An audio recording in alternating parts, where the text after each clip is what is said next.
게임을 처음 시작하면 바다 너머에 숫자 34가 새겨진 커다란 돌이 보이고 그것을 향해 작은 돌을 던지는 남자를 비춥니다. 고마주라는 축제가 열리고 있는 듯하고 남자는 소피라는 여성을 위한 꽃을 준비하지만 어떻게 말을 걸어야 할지 고민하고 있죠. 결국 마일이라는 소녀의 조언을 듣고 꽃을 건넨 남자는 소피와 함께 축제를 즐깁니다. 곳곳에는 축제의 주인공인 것으로 보이는 꽃목걸이를 한 사람들이 보이고 시간은 지나 마지막 행사를 위해 항구로 모여들죠. 그리고 거석 아래 앉아있던 여자가 30살을 33으로 고쳤음과 동시에 목걸이를 하고 있던 사람들이 꽃잎이 되어 사라져 버립니다. 고마주는 거석에 적힌 숫자 이상의 나이를 가진 사람들을 지워버리는 현상이었던 거죠. 이 프롤로그는 제가 겪어본 게임 중에서도 최상위권에 속하는 도입부입니다. 그 세계가 처한 상황을 표현하면서도 강렬한 연출로 내가 왜 원정을 떠나야 하는지 각인시키는 훌륭한 프롤로그였죠. 이 순간을 빛내는 프롤로그의 기묘한 분위기도 한몫을 합니다. 꽃잎이 흩날리는 화려한 분위기, 그러나 잔잔하면서 어딘가 우중충한 음악, 꽃다발이 너무 많이 남았다는 말, 고마주되는 사람들이 남긴 가구들이 모여있는 모습, 그와 동시에 원정대와 그간의 실패에 대해 언급하며 마지막 순간을 맞이하는 사람들이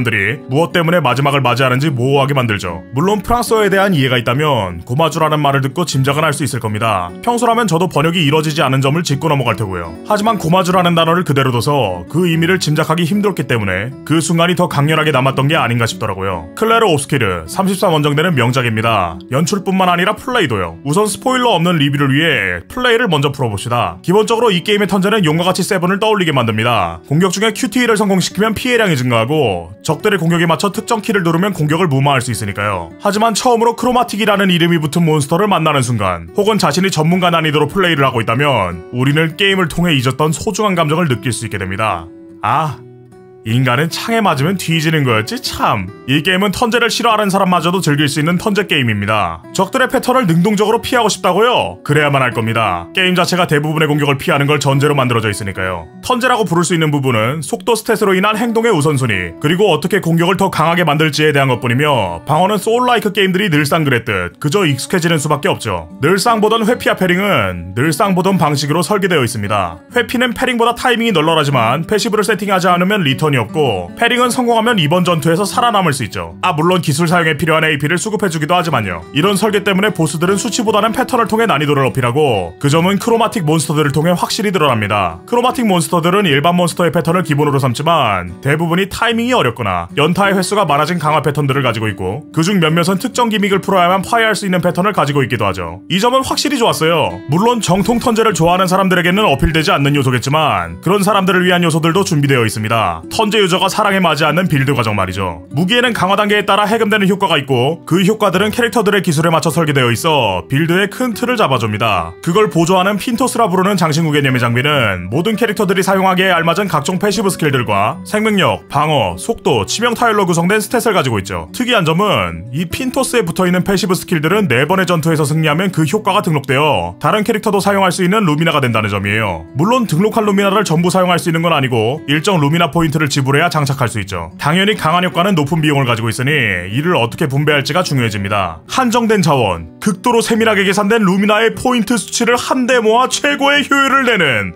게임은 아니에요. 안타깝게도 맵 곳곳에는 추가 루미나 포인트를 주는 루미나의 색상이라는 아이템을 흔하게 볼 수 있고 루미나의 상한 또한 존재하지 않습니다. 사실 이 게임이 패링 위주로 돌아가고 패링과 회피가 모든 데미지를 상쇄할 수 있는 이상 소울라이크의 기본 철학인 전부 피하면 클리어라는 점이 게임에 숙련되면 숙련될수록 방어적인 루미나의 필요성이 적어지게 만들어 일반적인 플레이에는 추가 루미나 점수조차 필요 없을 정도예요. 이 추가 루미나가 필요해지는 순간은 이후에 설명할 챌린지 보스에 도전할 때 정도죠. 이건 스포일러와도 관계가 있어 영상 후반부에 설명해야 할 내용이니 일단은 넘어가자고요. 다음은 능력입니다. 일반 공격과 사격이라는 공통 기술들 외에 각각의 캐릭터들을 구성하는 요소죠. 그 전에 사격에 대해 잠깐 말하자면 전투를 좀 더 다채롭게 만드는 요소라고 생각해요. 특정 부위를 사격하면 큰 데미지를 입는다 같은 간단한 것부터 특정 패턴을 없애버리는 용도로도 사용되죠. 이 때문에 이 게임은 기믹을 적극적으로 도입할 수 있게 되고 폭넓은 전투를 제공할 수 있었습니다. 이제 넘어가자면 일단 모든 캐릭터에게 개성있는 기본 능력들이 존재합니다. 여러 방법으로 색채를 수급하고 그 색을 소모해 스킬을 강화하는 루네, 계속해서 모드를 전환해가며 플레이해야 하는 마엘, 예언 효과를 부여하고 그 예언을 소모하면서 싸우는 CL 등 각각 플레이 스타일이 다르죠. 그리고 스킬 트리는 이 능력들을 어느 방향으로 강화할 것인지를 묻습니다. 루네의 경우 화염을 중점으로 사용하는 지옥 빌드, 각각의 얼룩이 하나씩 필요한 원소의 기원 빌드를 예로 들 수 있죠. 하지만 안타깝게도 많은 빌드를 실험하기에는 아쉬운 게임입니다. 최종 강화에 필요한 재료가 정말 한정된 곳에서만 등장하고 최종 강화를 마친 무기와 그렇지 않은 무기의 스펙 차이가 엄청나서 결국 하나의 빌드로 최적화 최적화하게 되고 애초에 후반부로 갈수록 제대로 된 데미지를 낼 수 있는 스킬의 숫자가 줄어들거든요. 물론 이건 챌린지 보스에 해당되는 소리입니다. 일반 보스들은 최종 강화도 필요 없을 정도예요. 이 능력들에서 가장 아쉬운 건 개수 분배가 굉장히 기이하게 되어 있다는 거예요. 특히 마엘에 배우는 스탕달이라는 기술은 그냥 치트키나 다름없는 정도입니다. 극한까지 세팅한 스킬의 데미지가 100이라고 가정하면 이 스탕달의 피해는 대충 박아도 500이 뜨는 어처구니 없는 수준의 피해량을 자랑하죠. 이걸 가지고 있으면 또 하나의 내가 붙어있는 느낌입니다.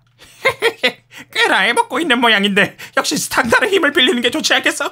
닥치라고 했을 텐데 또 하나 했나? 이게 다른 스킬에 비해 너무나도 강력하니까 사용하면 정상적인 플레이에서 크게 벗어난 느낌이 들기까지 해요. 이참에 스포일러 없이 언급할 수 있는 아쉬운 점을 다 털고 가볼까요? 편의성이 정말 아쉽습니다. 얻을 수 있는 루미나와 핀토스의 종류는 상당히 많은데 공격, 방어, 지원 정도로 큼지막한 분류만 있을 뿐 필터가 없어 내가 원하는 효과를 한눈에 보기가 힘들죠. 월드에서 이동할 때도 미니맵과 목표 지정 기능이 없어 한 번 이동할 때 지도를 몇 번씩 열고 닫으며 확인해야 합니다. 지역 내부에는 아예 지도 기능이 없는데 길이 여러 갈래로 쪼개진 지역이 많아 수집 요소를 전부 모았는지 알 길이 없습니다. 그게 강화 소재나 루미나의 색상인 경우 아쉽다 정도지만 중요한 핀토스일 경우에는 꽤 문제가 되기도 하고요. 실제로 저는 활력의 시작 1번과 활력의 시작 3번은 먹었는데 2번이 어느 지역에서 나오는지 몰라 후반부까지 1번과 3번만 사용했죠. 또 기이하게도 RTX 50 시리즈에서만 발생하는 플레이어에게 안대를 씌우는 버그가 있어요. 이게 버그가 걸린 상태고 이게 버그를 해소한 상태죠. 이건 특정 지역에서 지속적으로 발생하고 그래픽카드 드라이버를 롤백해야만 해결할 수 있으니 참고하시면 좋을 겁니다. 결국은 편의성에 대한 이야기가 많네요. 플레이의 대부분은 만족하면서 했거든요. 이제 스포일러 주의를 띄우고 들어가 봅시다. 이 앞에는 클레르 옵스키르 33 원정대의 스토리와 주요 보스에 대한 스포일러가 들어있습니다. 일단 말하고 싶은 건 흥미로운 요소를 계속해서 던져주는 구성이에요. 충격적인 프롤로그 이후 희망차게 출발한 원정대 앞에 나타나는 세계관상 존재할 수 없는 흰머리의 노인, 그리고 듣기만 해도 불안해지는 묵직한 지팡이 소리.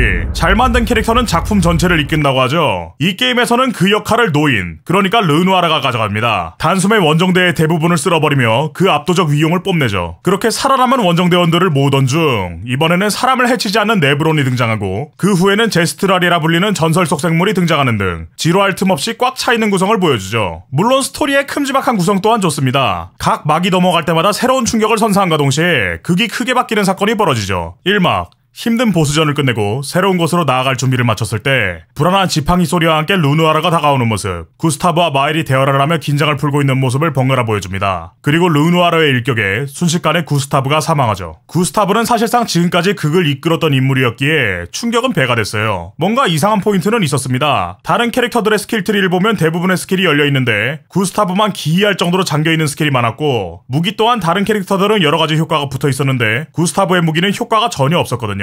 그리고 1막이 종료되는 시점에 0번 원정대의 일원이었던 베르소가 33 원정대에 합류하며 구스타브의 빈자리를 메웁니다. 베르소는 구스타브의 무기를 그대로 사용하며 이때부터 무기의 효과가 보이기 시작하죠. 그렇게 등장하는 이 막의 제목은 베르소, 각 막의 제목은 그 막을 이끌어 나가는 인물의 이름이었던 거였어요. 근데 이 베르소의 추가가 좋은지는 잘 모르겠어요. 이때부터 주인공이 베르소로 바뀌는데 이게 참 기이하거든요. 사실상 구스타브의 유지를 잇고 있는 건 마엘이고 구스타브의 제자가 준 일지를 써나가는 것 또한 마엘입니다. 특히나 이 막부터는 등장인물 간의 대화를 통해 관계를 성장시킬 수 있는데 이 역할을 베르소가 가져가니 뭔가 어색하더라고요. 심지어 3막의 주인공이 마엘이라 차라리 마엘이 원정대를 이끌어 나갔으면 어땠을까 싶어요. 물론 베르소가 맡은 역할이 상당히 크기는 합니다. 이 막의 대부분이 르누아르와 베르소의 이야기로 구성되어 있거든요. 이 과정에서 베르소와 르누아르가 가족인 것도 드러나죠. 그렇게 구스타브를 추모하고 모노코라는 제스트라를 동료로 들이며 착실히 목표인 페인트리스를 향해 나아갑니다. 그리고 이 막에서 제가 가장 좋아하는 순간이 나타나죠. 여러 차례 대립한 베르소를 설득하는 르누아르, 그럼에도 불구하고 이 모든 일을 끝내기 위해 무기를 드는 베르소. 이 전투는 감히 말하건대 이 게임의 최고점이라고 할 수 있어요. 전투가 시작되기 전 전주처럼 흐르던 BGM은 전투의 시작과 동시에 고조되고 르누아르의 패턴은 지금껏 본 적 없는 횟수의 연타와 타이밍을 보여주죠. 그리고 르누아르의 체력을 일정량 깎으면 시작되는 이 페이지.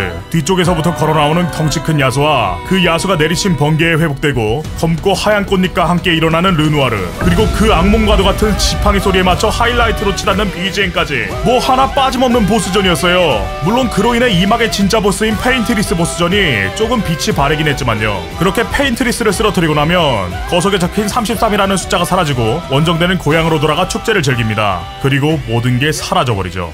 산막은 진실을 풀어내는 파트입니다. 지금까지 있었던 일이 왜 일어났는지, 왜 모든 사람들이 고마주되어 사라졌는지에 대해 풀어내고 세계의 운명을 결정짓는 단계죠. 하지만 그 진실이 산막의 시작과 동시에 전부 풀려버리는 게 문제예요. 지금까지 상당히 많은 것들이 미스터리에 가까웠는데 한순간에 진실을 모두 풀어버리니 가장 애매모호한 파트가 됐습니다. 특히나 페인트리스 보스전에서는 지금까지 걸려있던 데미지 제한을 풀 수 있는 핀토스를 보상으로 주고 월드에서 비행으로 돌아다닐 수 있게 되기 때문에 지금껏 클리어하지 못한 보스와 가보지 못했던 맵을 돌아보는 단계이기도 해요. 그런데 산막이 시작된과 동시에 모든 스토리를 풀어버리고 최종 보스로 향하는 길이 열려버리니 혼란이 오는 거죠. 이 게임은 레벨 차이가 상당히 나는 곳에만 위험해라는 표시를 남길 뿐 어느 곳이 적절한 지역인지에 대한 표시가 없습니다. 실제로 저는 챌린지 보스들을 전부 클리어하고 난 다음에 엔딩을 보러 갔는데 최종 보스가 한두 방에 죽어버리더라고요. 물론 그 와중에도 연출은 제 몫을 하고 있었어요. 모든 진실을 깨닫고 페인트리스가 된 마일이 역대 원정대들을 모두 되살려 리미에르로 진격하는 모습은 게임의 최종장에 걸맞는 연출을 보여주거든요. 잠깐 초반부만 봐보세요.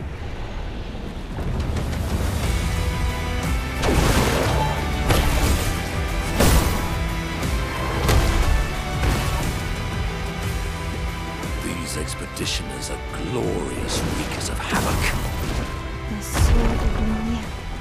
이러니 아쉬움이 몰려옵니다. 지금 이 게임이 가지는 문제는 산막에서 조금 더 진득하게 스토리를 풀어내고 그 동선에 따라 보스들을 적절히 배치해뒀다면 해결될 문제였거든요. 스토리의 아쉬운 부분을 연출로 메우는 듯한 느낌? 그럼에도 적과 아군들 모두 에듀케이티드용 개똥 철학이 아닌 어느 정도 납득할 수 있고 어떤 선택도 이해할 수 있을 정도의 이야기를 가지고 있어 엔딩까지 깔끔하게 마무리 지을 수 있었습니다. 이제 남은 건 챌린지 보스, 다른 말로 하면 뇌절의 단계죠. 사실 챌린지 보스가 최종 보스보다 더 어려운 게임은 많잖아요? 왕들의 화신보다 무명왕이 더 임팩트 있는 것처럼요. 이 게임의 챌린지 보스 또한 그렇습니다. 이 보스가 챌린지 보스다 하고 정해져 있는 건 아니지만 마지막 강화 재료를 주는 보스들을 챌린지 보스라 불러볼게요. 그도 그럴 게 하나같이 정신을 제자리에 탑재하지 못한 놈들 뿐이거든요. 예를 들면 지금까지 AP는 많으면 많을수록 좋았지만 아군이 가진 AP를 흡수하고 흡수한 AP가 일정량에 도달하면 폭발하는 뱀 등대, 최종 보스 2마리를 모아둔 그림 속 사랑, 공격에 맞을 때마다 최대 체력을 앗아가는 램프 지배자 같이 말이에요. 하지만 이 챌린지 보스들 중에서도 독보적으로 빛나는 놈이 하나 있었으니 바로 시몽입니다. 이 보스의 기본적인 패시브를 알아볼까요? 첫 번째, 자신의 턴의 시작 때 적들의 보호막을 모두 흡수한다. 두 번째, 자신의 턴의 종료 때 적 한 명의 체력을 1로 만든다. 세 번째, 자신의 턴에 시작된 시체가 있다면 그 시체를 부활이 불가능하게 없애버린다. 지금까지 만난 챌린지 보스들이 내 빌드가 옳은 빌드였는지 시험하는 놈들이었다면 시몽은 빌드를 갈아엎는 걸 강요합니다. 1페이지는 굉장히 얌전한 척을 했어요. 물론 어렵긴 했지만 못 깨겠다 수준은 아니었죠. 근데 2페이지부터 슬슬 본색을 드러내더라고요. 모든 패턴이 6연타 이상에 그중 하나는 광역기.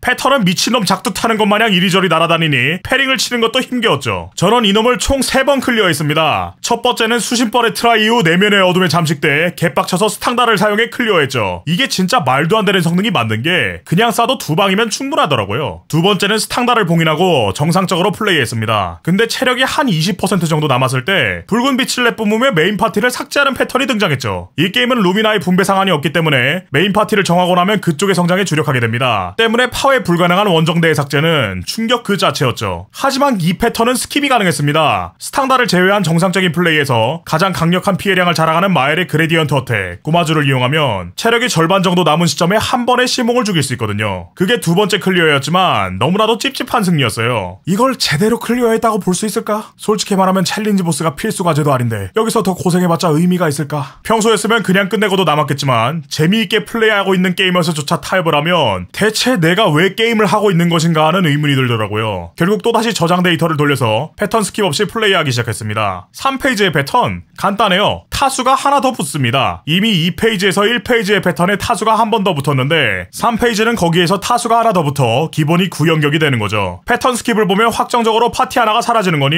메인 캐릭터 하나를 예비 파티로 빼서 딜은 더더욱 낮아진 상태였죠. 그럼에도 포기하지 않고 한 결과 결국에는 클리어했습니다. 솔직히 제가 게임 실력이 좋은 것도 아니라 올패링으로 클리어하는 등의 화려한 플레이는 아니었고 부활과 부활 시에 턴을 얻는 루미나를 활용한 거의 바락에 가까운 플레이였어요. 그럼에도 이걸 해냈다는 사실이 보람차게 느껴졌죠. 적극적으로 도전하고 쟁취하는 것이 게임의 쾌감이니까요. 이 게임이 완벽한 건 아니고 챌린지 보스 또한 규격외로 뽑히긴 했지만 저에게 있어서는 훌륭한 도전이었고 훌륭한 결과였어요.